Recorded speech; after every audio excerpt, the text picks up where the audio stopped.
Diabetes হয়েছে, ক্রিয়াটিনিনটা একটু বেশি 1.3 1.4, হঠাৎ করে আমরা প্রোটিন বন্ধ করে দিতে উদ্যত হলাম। কোথাও বলা নেই যে আপনার ডায়াবেটিস থেকে কিডনি যদি কোনো প্রবলেম হয় আপনাকে প্রোটিন বন্ধ করে দিতে হবে। প্রোটিন তো আমাদের শরীরের জন্য প্রয়োজন। আমাদের মাসেলে প্রোটিন থাকে, আমাদের প্রোটিন বিভিন্ন শারীরবৃত্তীয় কাজকর্মের জন্য লাগে। সুতরাং প্রোটিন আপনি বন্ধ করবেন কেন?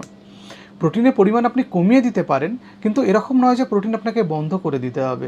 দেখা গেছে আমাদের নর্মাল যারা আছেন, যাদের কিডনি নর্মাল থাকে, তাদের মিনিমাম তো 1 গ্রাম পার কেজি প্রোটিন আপনার লাগবেই।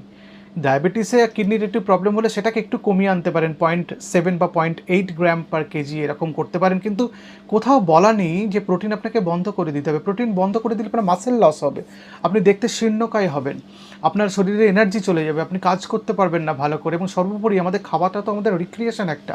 আপনি যদি প্রোটিন না খেয়ে অন্যান্য খাবারগুলো খান, আপনার তো মন পেট কোনোটাই ভরবে না।